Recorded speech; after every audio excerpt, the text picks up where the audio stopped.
Bonjour, aujourd'hui nous recevons Antoine Garcia Diaz. Bonjour. Voilà, soyez le bienvenu. Voilà, donc vous êtes une sommité dans l'architecture montpelliéraine. Je suis discret. Vous êtes architecte urbaniste, c'est comme ça qu'on vous appelle. Tout à fait. Vous avez un cabinet, un modeste cabinet qui comprend 38 collaborateurs. Oui. Vous travaillez à peu près à 25-30% à Montpellier, Oui, un peu plus par moment. dans la métropole, je parle. Oui, dans la métropole. Vous êtes un homme libre et au franc-parler. On peut dire ça. Voilà, à Montpellier depuis 1980, vous avez fait vos études d'architecture où? J'ai le concours d'entrée à l'école à Montpellier et ensuite Paris. Et je suis revenu pour fin d'études à Montpellier. Voilà, alors, vous avez J'ai fait mes études d'urbanisme à la fac de Montpellier. donc depuis les années 80, donc ça fait combien? Ça 40 fait ans, 40 ans. à peu près. Depuis 40 ans, vous avez construit centaines, 200, 500, 1000 bâtiments. Pas à Montpellier, mais partout. Oui, oui, oui.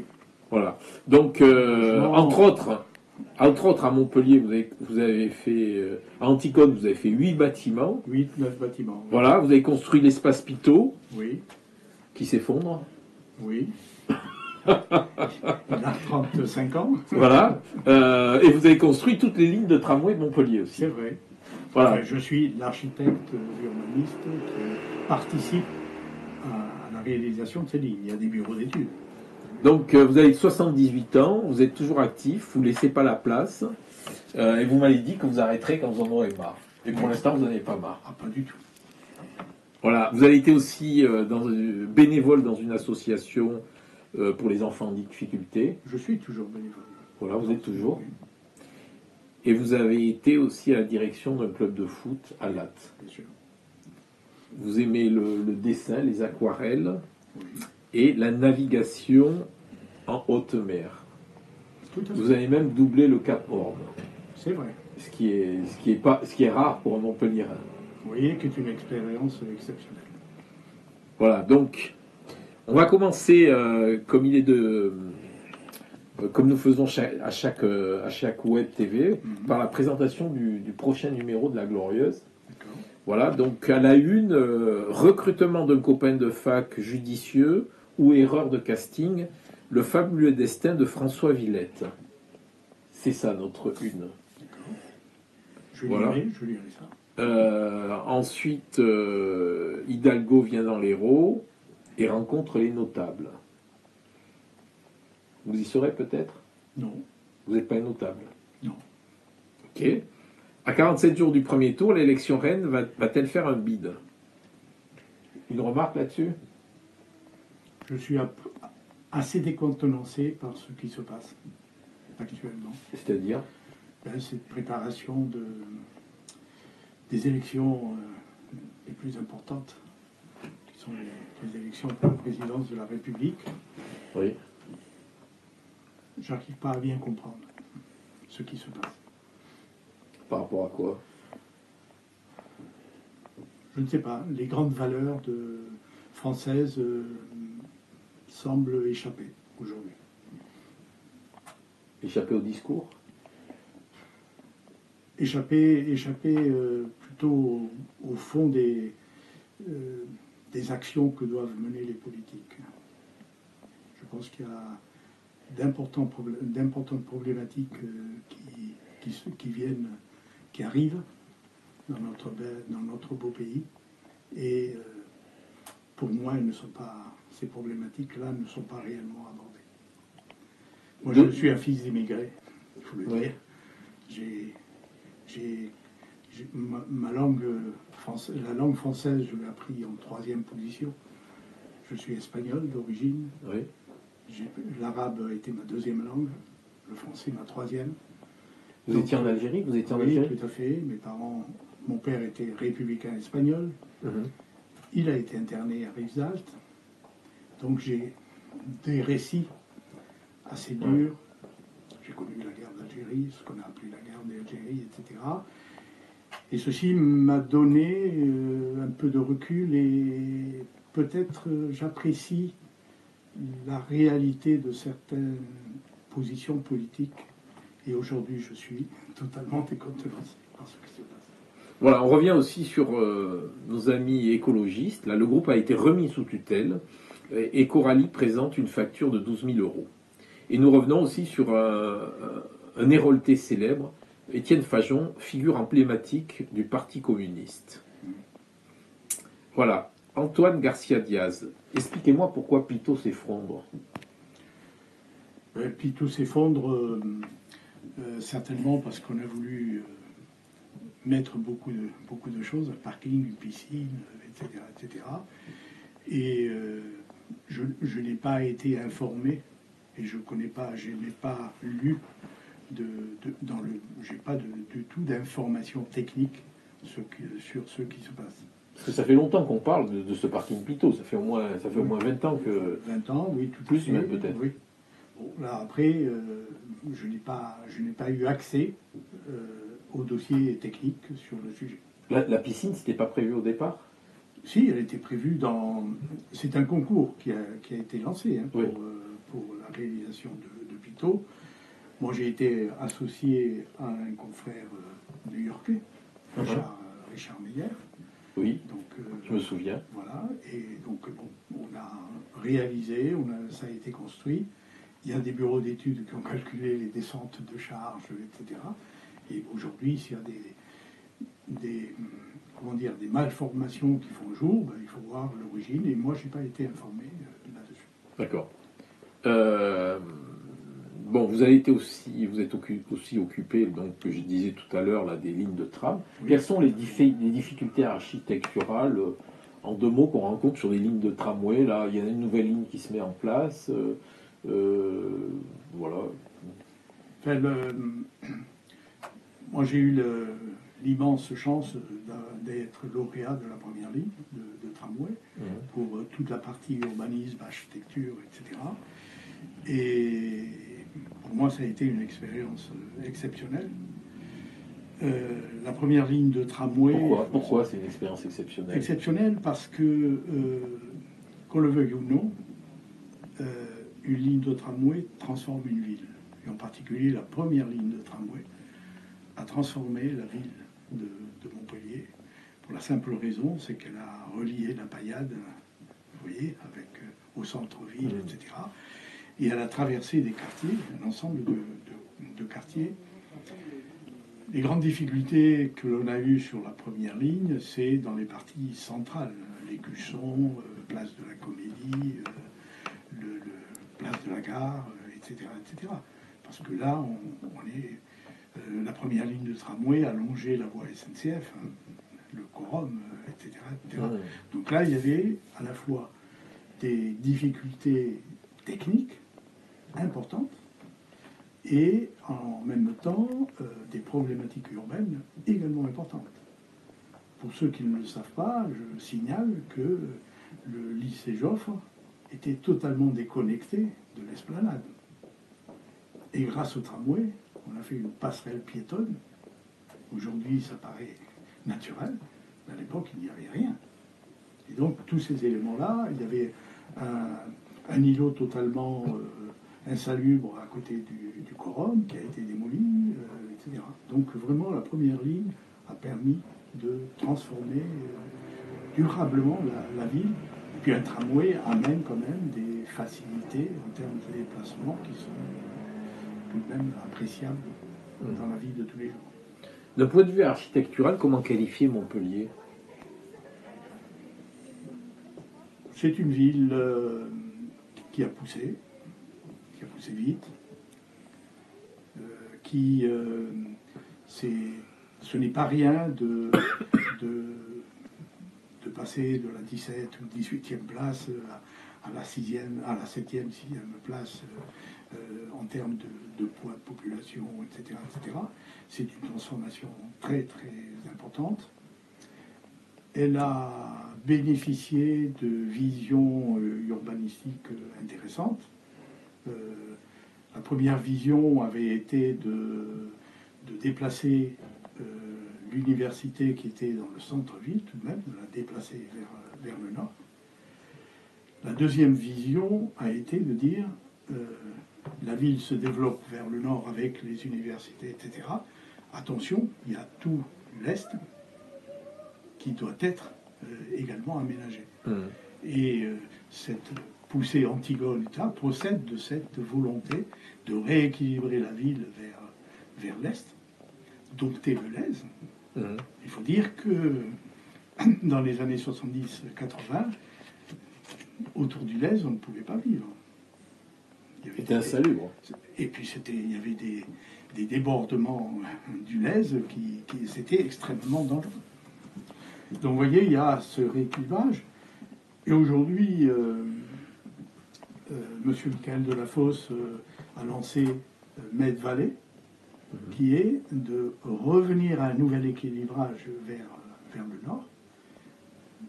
Opération où je suis parfaitement d'accord sur ça, parce que j'estimais, moi, en tant qu'urbaniste, qu'on donnait trop à l'est et tout le nord de Montpellier commençait à souffrir un peu. Le nord, c'est-à-dire c'est tout ce qui est quartier, faculté, vous voyez, jusqu'à la Paillade. Med Valley, c'est le Lèze le long du... Non, Med Valley, c'est une opération pour renforcer le pôle médical, ah oui, d'accord, etc. Oui. C'est une action de longue haleine, hein, sur des dizaines d'années. Mais en tout cas, pour moi, ça a été une excellente formule. Est-ce qu'on ne peut pas dire que la vie est un peu disharmonieuse aujourd'hui? Il y avait une espèce d'harmonie avant, vous voyez, dans les quartiers, traditionnels de Montpellier. Et puis, bon, cette croissance accélérée, est-ce que ça n'a pas fait voilà, une espèce de ville? Alors, il y a eu la première croissance avec la Paillade, ensuite il y a eu le Petit Bar, il y a eu tous ces quartiers qui se sont agglomérés. Maintenant, on fait un port Marianne pléthorique. Voilà, cette verticalisation. Oui, tout à fait. Mais si vous voulez, l'urbaniste que je suis, chaque fois que je raisonne sur une ville, j'essaie que ce raisonnement se place dans la temporalité du moment où les choses se sont faites. La Paillade, aujourd'hui, moi j'ai considéré quand j'étais étudiant en urbanisme que ça avait été une aberration totale de mettre les rapatriés d'Algérie totalement à l'écart de la ville-centre. Lorsque la Paillade a été faite, elle était totalement déconnectée de la ville. Bon, ces aberrations-là, on les... Hélas, 40 ans après, 50 ans après, on en voit les conséquences. Sur les grands ensembles, j'ai une position d'urbaniste qui est simple. En tant qu'urbaniste, les urbanistes, 10 ans, 15 ans après que les grands ensembles voient le jour, commençaient à dire attention, ça va être une aberration. Mais les choses sont faites en France que lorsqu'on démarre un projet de cette importance-là, on ne sait pas l'arrêter. Et c'est ça que je déplore. Je suis, moi, beaucoup plus partisan dans la conception, dans l'agrandissement des villes, etc., de travailler avec des projets d'une importance moindre.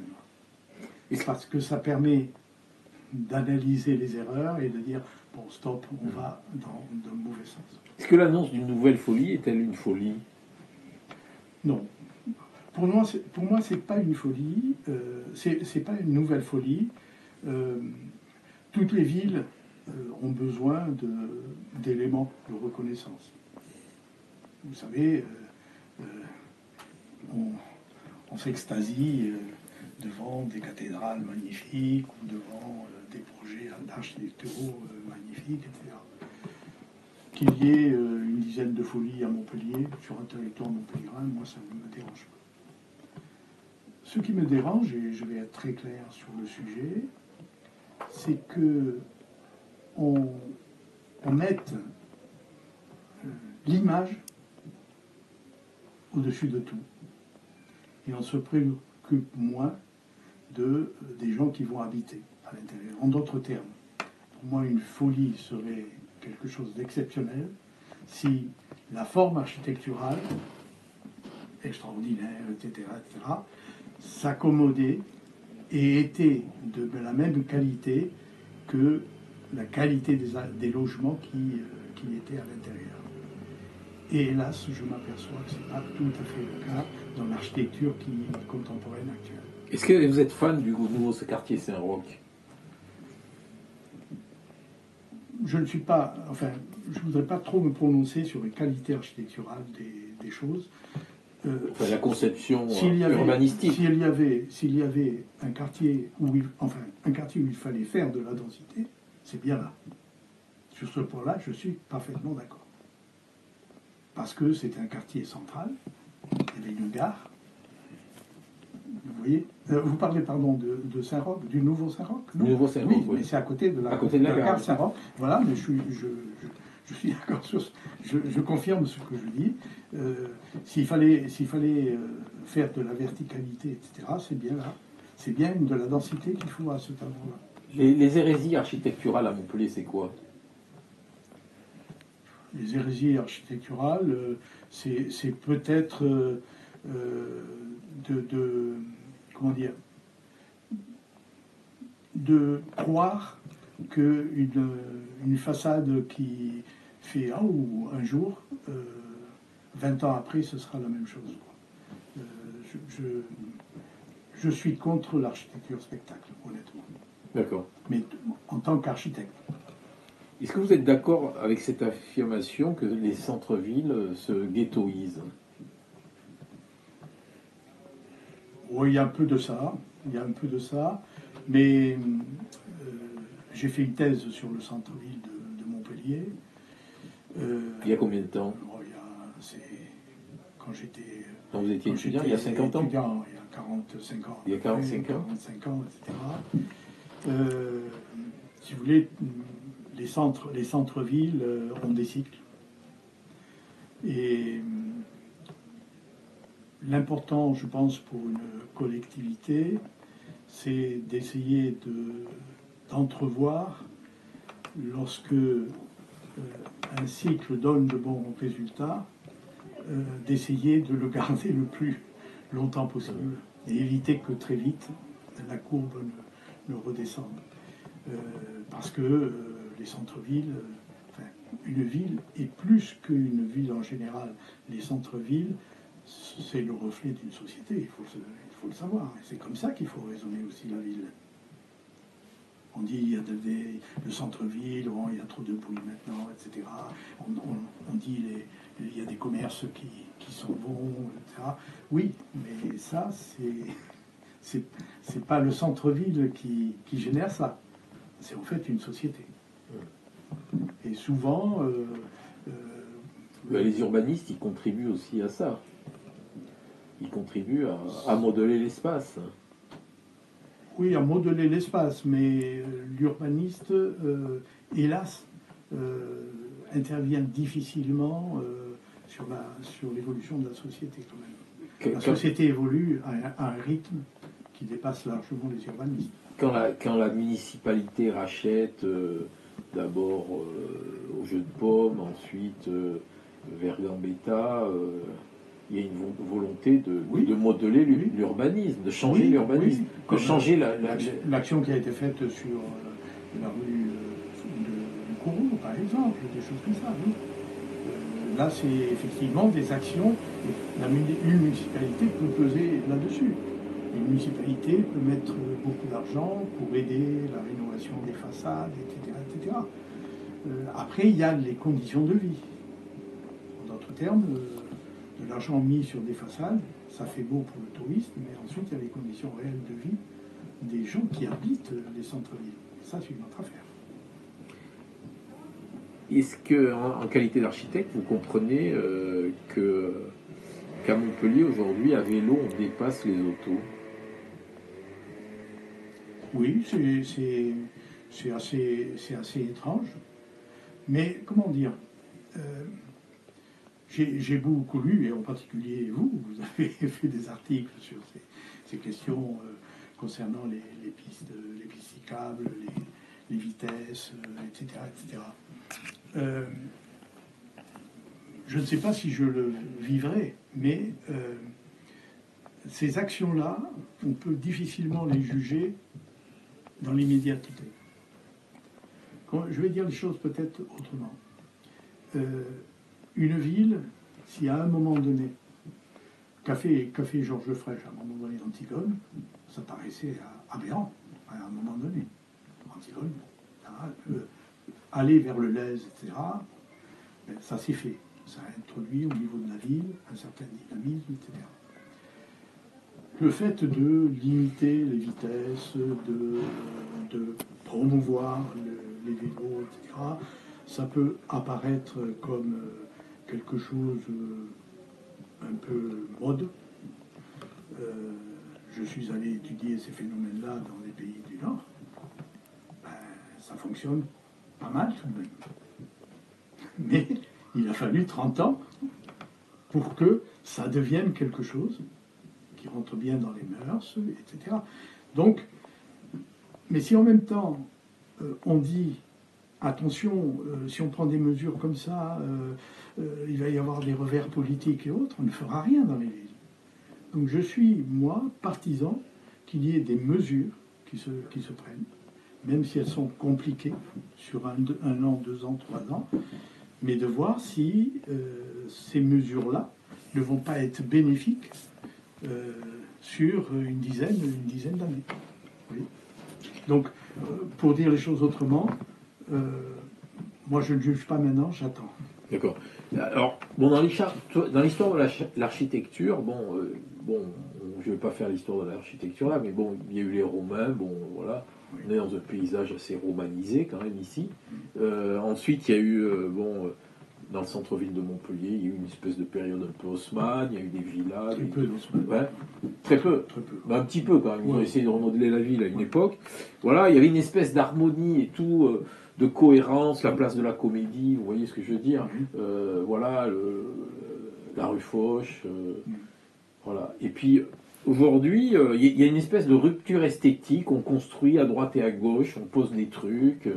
la paillade, on les enlève maintenant. Et ça date depuis les années 60. Pourquoi cette rupture d'esthétisme? Alors, c'est dû au business, c'est dû aux promoteurs, c'est dû à quoi? Il y a un peu tout. Mais parce qu'on dit, enfin il y a des gens qui ont écrit là-dessus, ils disent le midi sans les dits. Vous voyez ce que je veux dire? C'est-à-dire que les gens, quand ils ont un peu d'argent, qu'est-ce qu'ils font? Oui. Ils quittent Montpellier, ils vont dans les villages autour de Montpellier, dans une petite maison traditionnelle, provençale. Vous voyez ce que je veux dire? Oui. Provençale, languedocienne, comme vous voulez. Oui, oui. Enfin, moi j'ai un autre regard sur ces choses-là. Dites-moi. Vous dites le centre-ville de Montpellier, le centre-ville de Nîmes, d'autres, etc. C'est harmonieux, etc. Si vous prenez dans le détail, c'est fait quand même de briques et de broc. Je suis un peu provocateur. Qu'est-ce qui amène l'harmonie? C'est en fait les matériaux, c'est les couleurs. Ce sont des choses comme ça. Ne me dites pas qu'au centre-ville, tout est harmonieux, que les balcons sont bien faits, que ceci. Non. Ça a été fait au fur et à mesure que la ville s'est développée, etc. etc. Donc, il n'y a pas... Cette harmonie est faite, justement, par la disharmonie. Par cet ensemble-là. Non, mais par cet ensemble-là, oui. Oui, je pense qu'on peut le voir comme ça. Qu'est-ce qui fait l'intérêt aussi d'un centre-ville? C'est qu'on se heurte le nez à des choses. Oui, non, on peut le voir comme ça. Vous n'êtes pas... Oui. Moi, en tant qu'urbaniste, par exemple, j'ai essayé, dans les quartiers que je conçois, de dire... Arrêtons ces rues perpendiculaires, même bordées d'arbres. Il faut un peu de fantaisie. Il faut que, lorsqu'on se balade, on se heurte à un moment donné à quelque chose. Et ce qui fait les charmes des centres-villes, c'est un peu ça. Donc, c'est ces ruelles, c'est... Oui. Dans cette lignée-là... Et pour vous dire que ce que je reproche aux extensions, c'est que les extensions, elles sont faites vraiment à angle droit, etc. Et que si on avait introduit Comme à New York. Un peu de fantaisie et autres dans ça, peut-être qu'on aurait un autre regard. Alors expliquez à nos auditeurs là pourquoi l'Arbre Blanc, c'est une construction extraordinaire et pas un truc un peu bling-bling. Qu'est-ce que vous entendez par extraordinaire? C'est-à-dire qu'aujourd'hui, c'est presque le monument qui est mis devant. C'est connu dans le monde entier. C'est connu dans le monde entier, c'est-à-dire qu'on voit Montpellier plus avec l'Arbre Blanc qu'avec la place de la Comédie ou le Pérou, quoi. Oui, tout à fait. Voilà. Oui. Peut-être que dans 10 ans, ce sera oublié. Ce sera autre chose. Ce sera oublié. Voilà, parce que dans les années, précédentes, on parlait de grands bâtiments, de cités radieuses. Oui, c'était radieux, c'était le Corbusier, etc., etc. Maintenant, ce qu'a amené le Corbusier dans l'architecture, maintenant, c'est plus tellement d'actualité, ces grands ensembles, etc. Parce que dans les cités radieuses, il s'est développé quand même parfois un peu d'insécurité. Oui, enfin, là encore, il faut situer les choses au moment où ça a été conçu. C'est ça que je veux dire. Le concept, lorsque le Corbusier a conçu la cité radieuse, le concept n'était pas mal quand même. Il a inventé les toitures terrasses qu'on habitait, avec une école, où on plantait. Il a imaginé des appartements à double niveau. Enfin, il a imaginé beaucoup de choses. Alors, bon, la semaine dernière, ça vous a peut-être pas échappé, là, il y a un promoteur là, qui a lancé un bâtiment hyper verduré, drapé de verdure. Oui. Alors j'ai deux questions. Est-ce que, d'abord, c'est pour faire plaisir aux écologistes? Deuxièmement, en termes de drapé de verdure, il y a eu une succession d'échecs.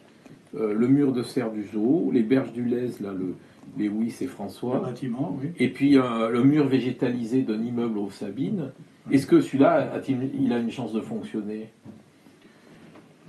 Honnêtement, j'ai des doutes. Mais, comment dire, moi, je ne travaille pas comme ça. Je ne travaille pas avec la mode. C'est un peu la com, ça, non? Comme on veut. On peut appeler ça comme ça. Comme on veut, oui. Ce que je veux dire, c'est que j'ai été, je crois, le premier architecte à avoir fait une toiture plantée, une toiture végétalisée. On me prenait pour un imbécile, pour un fou, machin, etc. J'ai appris. Et maintenant, j'essaie de ne plus en faire. Sauf lorsqu'elle est maîtrisée. En d'autres termes... Ça marche pas? Ben non. Ah bon?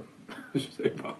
Ça marche pas, pourquoi? Parce que il y a des communes à travers la France, dans les communes où je travaille, où les documents d'urbanisme imposaient à toutes les constructions d'avoir des terrasses végétalisées. Ben, je me suis amusé avec les drones du cabinet à aller faire des vues, etc., de ces bâtiments qui avaient 5, 6 ans, etc. Il n'y avait pas une seule terrasse qui avait un bout de verre. Rien. Tout était crevé. Pourquoi? Ah oui, d'accord. Parce que ça demande de l'entretien. D'accord. Moi, je n'ai réussi parce qu'elles étaient gérées. C'est-à-dire qu'il y avait des jardiniers qui passaient tous les 6 mois, voir si c'était bien arrosé, etc., etc. Mais demander à une copropriété de dépenser de l'argent pour des choses qu'ils ne voient pas. Voilà. Alors, une dernière question, si vous voulez bien. Est-ce qu'il y a réellement un problème pour construire à Montpellier comme s'en plaignent les promoteurs? Je pense s'annonce une période, mais qui ne date pas de cette année. Il y a eu le Covid, il y a des problématiques de documents d'urbanisme qui doivent être refaits, achevés, etc. PLU, le PLU, etc., qui a dû prendre du retard et autres. Nous sommes assaillis de tas de documents comme le zéro artificialisation nette, etc. Ce sont des choses qui doivent être à nouveau introduites dans les documents d'urbanisme. Donc moi, je m'attends à ce qu'il y ait 2 ou 3 ans un petit peu de difficultés pour effectivement que des projets qui ont du sens puissent sortir. Oui, je pense qu'il y aura quelques difficultés dans les 2 années, 3 années qui viennent. mais c'est pas propre forcément à Montpellier. On va continuer à construire, rassurez-nous, on va continuer à construire à Montpellier. Je l'espère, oui. Bon. Mais si on ne construira pas à Montpellier, on ira à Restinclière. Ce que je veux dire, c'est qu'à un moment donné, là-dessus, il faut être prudent. Très bien, je vous remercie. Avec grand plaisir.